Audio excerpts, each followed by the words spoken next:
अच्छा भाई बताओ काती के सिंबल है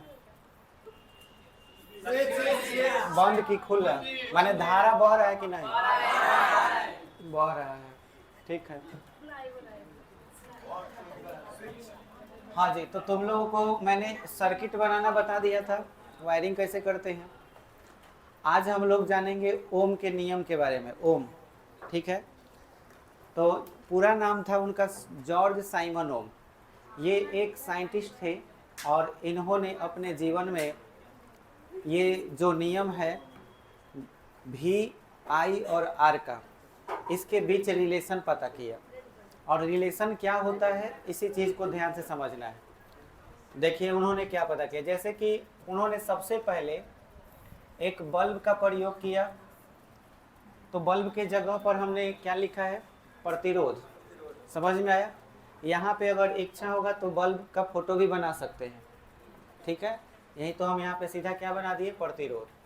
और इस जगह पर प्रतिरोध आर हमने लिख दिया और इसमें हमने जोड़ दिया क्या चीज़, वोल्ट मीटर।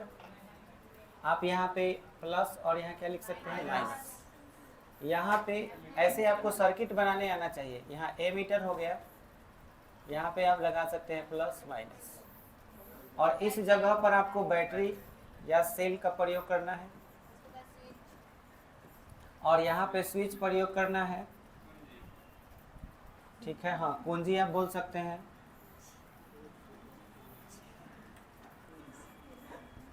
कुंजी, ठीक है। अभी धारा बह रहा है नहीं, चलिए धारा हम इसमें प्रवाहित करने के लिए इसमें थोड़ा सा सटा देंगे। तो धारा की दिशा प्लस से माइनस की ओर होती है। तो धारा ऐसे निकलते हुए, धारा को आई से सूचित करते हैं, ऐसे आई बहते हुए इधर जाएगा और यहाँ से ऐसे निकल जाएगा, ठीक है। अब इस वोल्ट मीटर में क्या होता है, असल में ये तो संकेत न है, लेकिन वोल्ट मीटर में कुछ इस तरह से नंबर्स लिखे रहते हैं और यहाँ पर एक सुई होता है। यही सुई हिलता है, 2 पे जाए 10 पे जाए तो वो कांटा 2 पे जाएगा, 10 पे जाएगा तो वोल्ट को बताएगा। और ऐसा ही एक यहाँ पर भी होता है, सुई रहता है ऐसे निकला हुआ, इस पर भी कुछ नंबर्स लिखे रहते हैं। तो वो नंबर्स धारा को बताता है, 2 एम्पियर, 10 एम्पियर, 5 एम्पियर ऐसे बताएगा। और ये क्या बताएगा, वोल्टेज को। ये बात समझ में आया। तो वोल्टेज को बताने के लिए वोल्ट मीटर का प्रयोग होता है और धारा के माप बताने के लिए ए मीटर का प्रयोग। ए मीटर को श्रेणी क्रम में जोड़ा जाता है और वोल्ट मीटर को समांतर क्रम में, ठीक है। यहाँ पे एक प्रतिरोध लगा है तो प्रतिरोध के जगह पर कोई भी चीज़ हो सकता है। अब ध्यान दीजिए, ये एक्सपेरिमेंट देखिए कैसे किया गया। ओम ने क्या किया कि इस जगह पर कोई डिवाइस लगा दिया, मान लो कि बल्ब ही लगा दिया, कोई भी डिवाइस लगा दिया और उस डिवाइस को लगा करके यहाँ पर उन्होंने वोल्टेज के मान को बढ़ाना शुरू किया। वोल्टेज को बढ़ाने के लिए आप अच्छी तरह जानते हैं सेल को बढ़ा देते हैं। जैसे एक सेल 2 वोल्ट का है तो उसके जगह पर एक और सेल जोड़ देंगे, ऐसे तो कई वोल्ट हो गया, 4। फिर एक और सेल जोड़ देंगे, तो बोलिए सेल का संख्या बढ़ाएंगे तो वोल्टेज बढ़ते जाएगा। अब ई भरेगा तो तो दोनों कांटा चेंज होगा। इस दोनों जो कांटा देख रहे हो वोल्टेज का और धारा का, ये दोनों कांटा क्या होगा, चेंज होगा। चेंज होगा तो उसमें क्या बदलाव होता है, 2 ही चीज़ हो 2 या 3 चीज़ हो सकती है कि ये बढ़ेगा तो हो सकता है कि ये भी बढ़ जाए, हो सकता है कि ये बढ़े लेकिन ये घट जाए। ये बात समझ में आ रहा है। या हो सकता है कि दोनों घटने लगे या दोनों बढ़ने लगे या एक बढ़े और एक घटे, ऐसी संभावनाएं हो सकती हैं। तो ओम को क्या रिजल्ट मिला, इनको रिजल्ट ये मिला कि जब वो वोल्टेज बढ़ा रहे थे तो धारा का मान भी क्या हो जा रहा था, बढ़ जा रहा था। ये बात समझ रहे हो। अब थोड़ा सा गणित में आते हैं। आपने अभी सीखा कि वोल्टेज यानी कि विभव के मान को वो बढ़ा रहे थे, तो किसका मान बढ़ रहा था, एक बढ़े और दूसरा भी बढ़े। एक घटे तो दूसरा भी घटे तो इसे सीधा संबंध के नाम से जाना जाता है। समझ में आया कि विभव का संबंध कैसा है धारा से? सीधा। और सीधा को समानुपाती, यानी सीधे सीधे बोल सकते हैं कि विभव समानुपाती है धारा की। बात बुझाया? तो विभव समानुपाती धारा हुआ, लेकिन इसके पहले जो वो एक्सपेरिमेंट शुरुआत में करना शुरू किए तो एक्यूरेट वैल्यू प्राप्त नहीं हो रहा था। जैसे मान लीजिए कि अगर 4 वोल्ट है तो 4 वोल्ट के बाद अगर धारा का मान लो कि 1 एम्पियर पहले था, 2 एम्पियर अब हो गया, तो 4 से मतलब 2 एम्पियर हो गया। मान के चलो पहले 2 वोल्ट हुआ होगा, 2 वोल्ट से कितना किए? देखो 2 वोल्ट से कितना बढ़ा है? 4। इधर 1 एम्पियर था तो कितना बढ़ा? होके 2 एम्पियर हो गया। ऐसा होना चाहिए था पर ऐसा हुआ नहीं।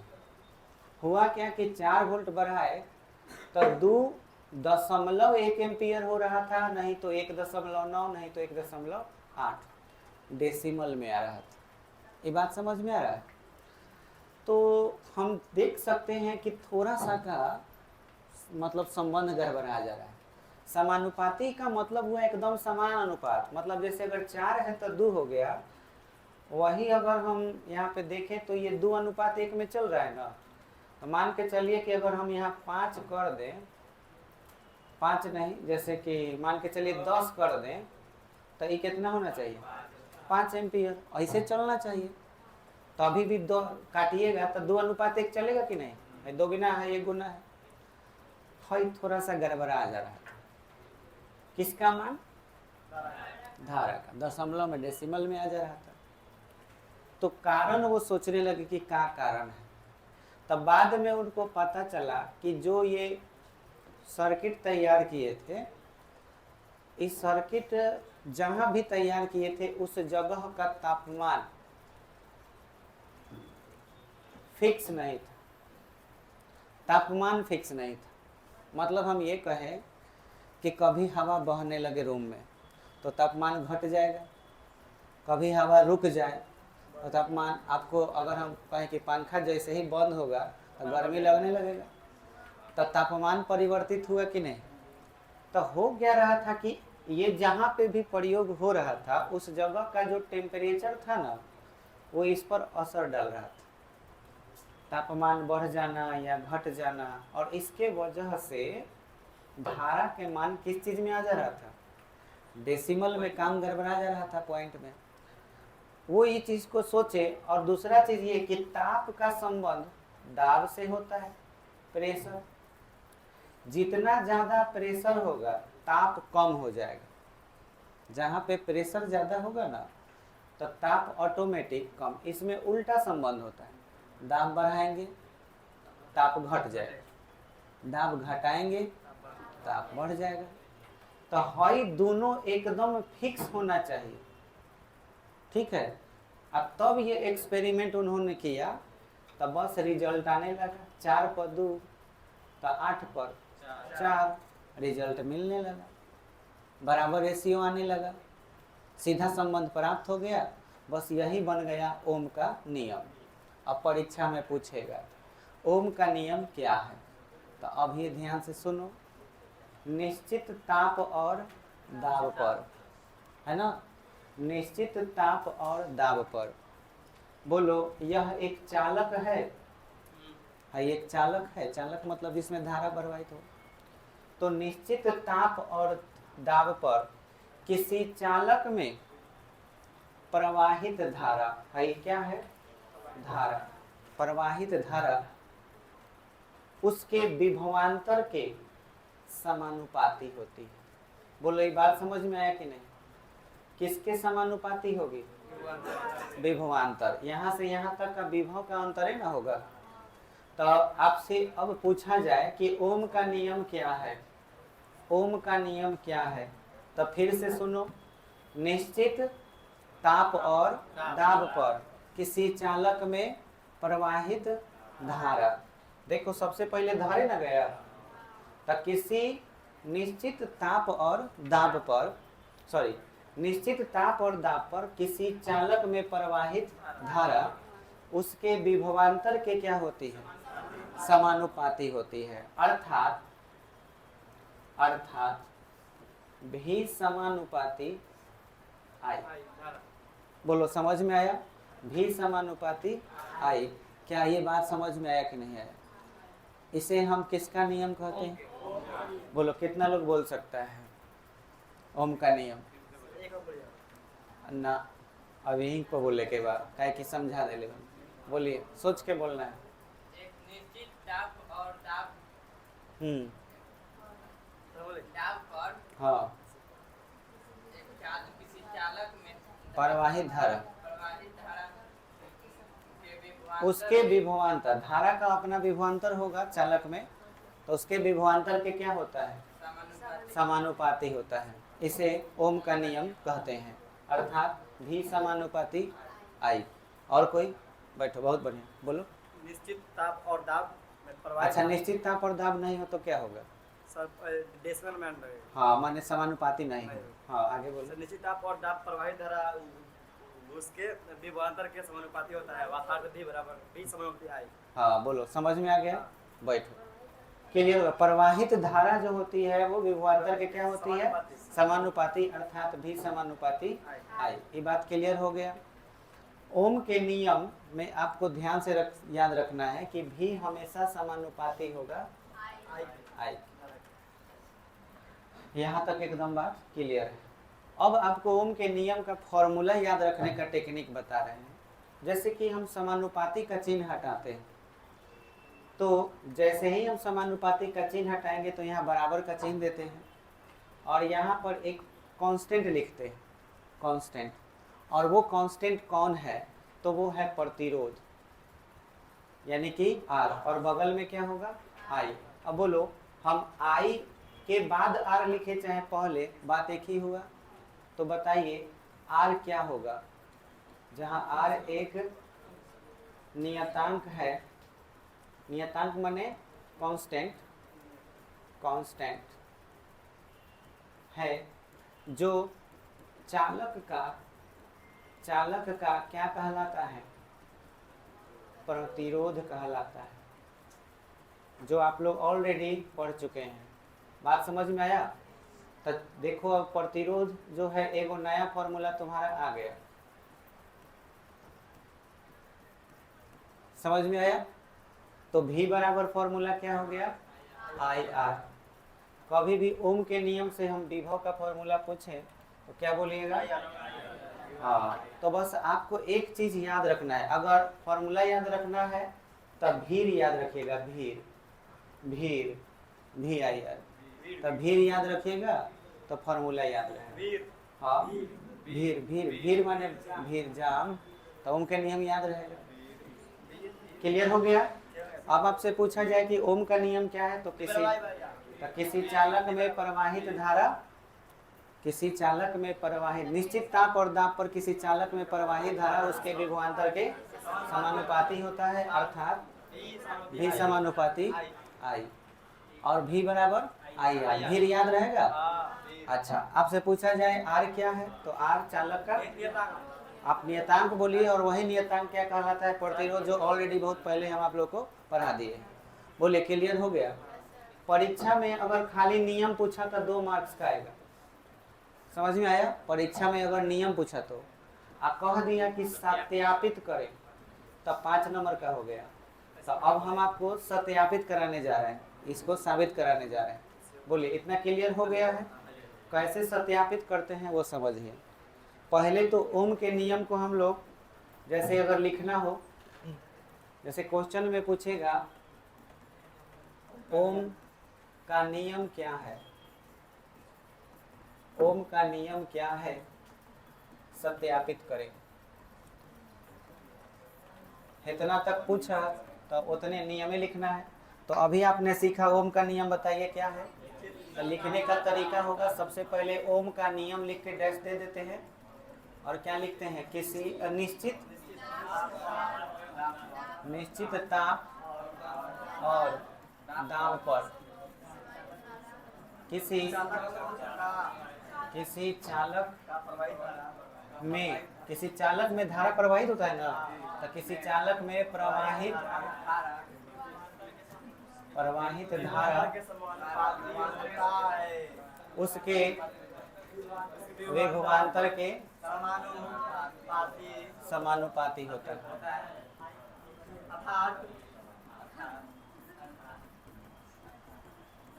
होता है अर्थात भी समानुपाती आई, तो इसलिए भी बराबर आई आर, जहां आर चालक का, जहां आर एक नियतांक यानी कि कांस्टेंट है, इसे चालक का प्रतिरोध कहते हैं।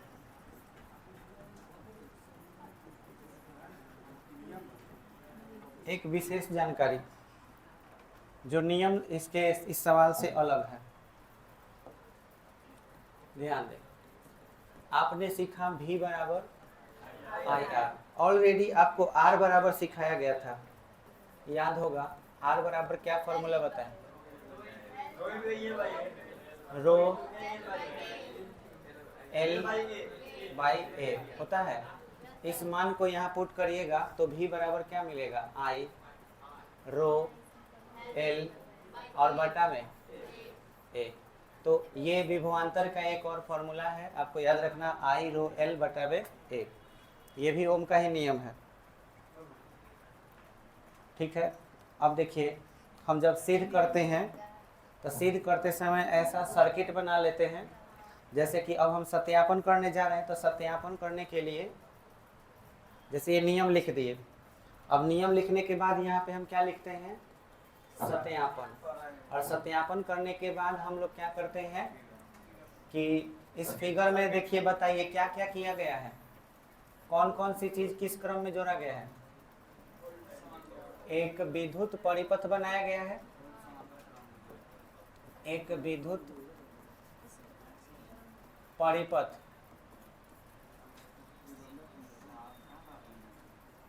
बनाया, जिसमें अब सारा बात यहाँ पे आपको नोट करना है। 4 गो बतवे लिखना है, 4 गो चीज है ना जी।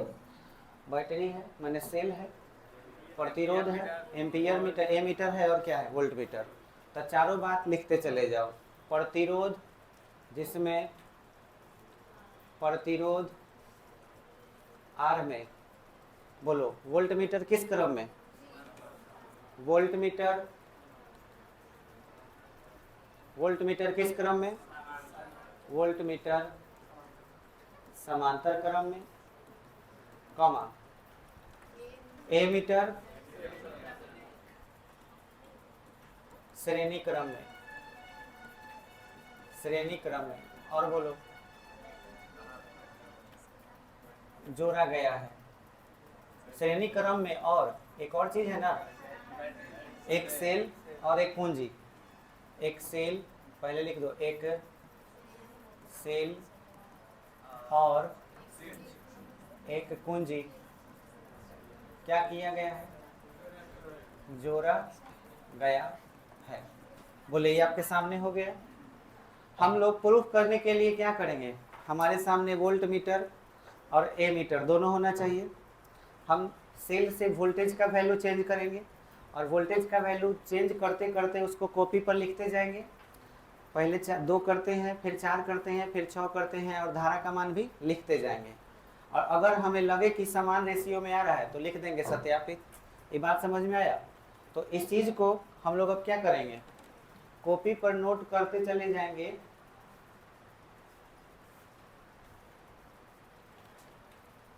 अब जब नोट करते हैं तो उस कंडीशन में हम कैसे लिखते हैं, ध्यान दीजिएगा। लिखते हैं कि ए मीटर हो गया, ये आपका ए मीटर, और वोल्ट मीटर का क्या करने पर पाठ्यांक, पाठ्यांक समझते हो? लेने पर, पाठ्यांक का मतलब जो स्क्रीन पर आ रहा है ना, उसका जो वैल्यू है उसको ले रहे हैं। तो इसको लेंगे जब, तो उसके लिए एक चार्ट बनाएंगे।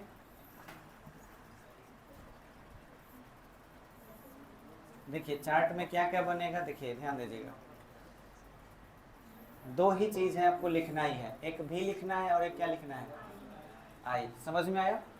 अब मान लीजिए कि सबसे पहले वोल्टेज आपका क्या था, तो क्या धारा बहेगा, तो धारा 0।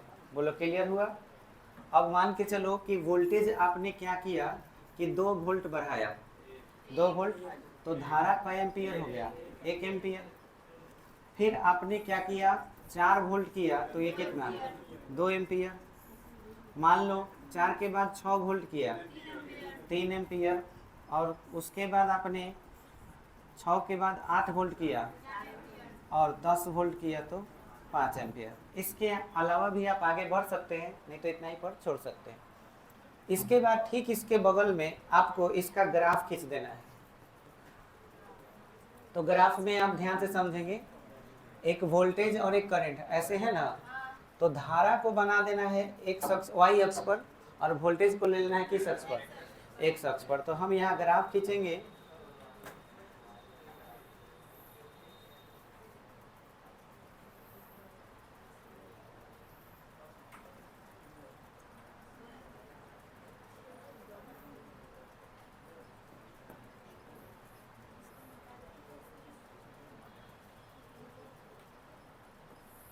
यहाँ आपको ले लेना है,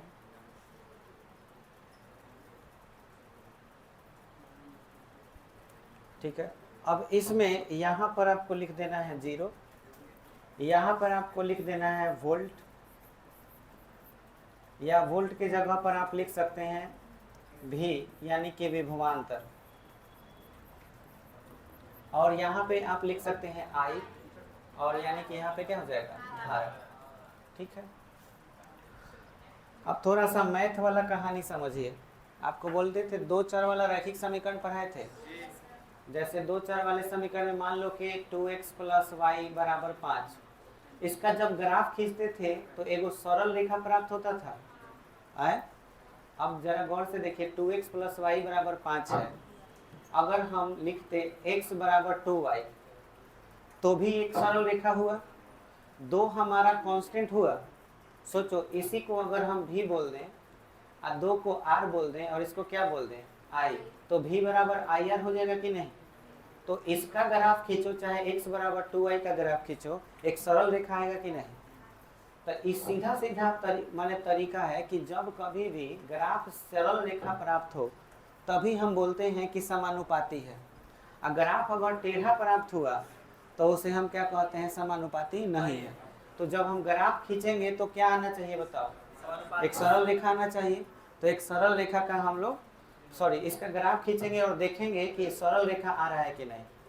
सरल रेखा जरूर आना चाहिए। तो चलिए सभी बच्चों बताइए, पहला पॉइंट क्या है, 0। तो यहाँ पे हम लिख ले रहे हैं, सब सारे वैल्यू लिख ले रहे हैं यहाँ पर। इस पर आपको 0 ले लेना है, तो 2 हो जाएगा, 4, 6, 8, 10, मान लो 12 जगह है तो अब यहाँ पे बराबर डिस्टेंस पर ही 1, 2, 3, 4, 5, 6। ठीक है। अब पॉइंट देखिए, सबसे पहला पॉइंट आप देख सकते हैं 0 पर 0 है, 0 पर 0, 2 पर 1, यहाँ पॉइंट आएगा। चलिए इस लाइन को मिला दिए। 4 पर 2 यहाँ पे हुआ। इसको अगर आगे बढ़ाया जाए तो यहाँ पे मिलेगा, ये सीधे मिल जाएगा। अच्छा, 3 आगे बढ़ाएंगे, 6 आगे बढ़ाएंगे तो इस पॉइंट पर मिलेगा सीधा। फिर 8 को आगे बढ़ाइए, 4 को आगे बढ़ाइए तो इस पॉइंट पे मिलेगा सीधा। फिर 10 इसको मिलाइए 5 पर, तो देखिए यहाँ पर मिला।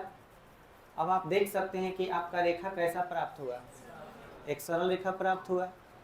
तो सरल रेखा जब प्राप्त हुआ तो समीकरण हमारा क्या था, v = आई आर, यहाँ पे लिख देंगे।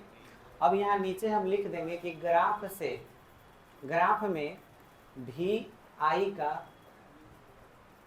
सॉरी ग्राफ में नहीं, ऐसे लिखेंगे भी आई ग्राफ, इसको क्या बोला जाता है, भी आई ग्राफ, ठीक है।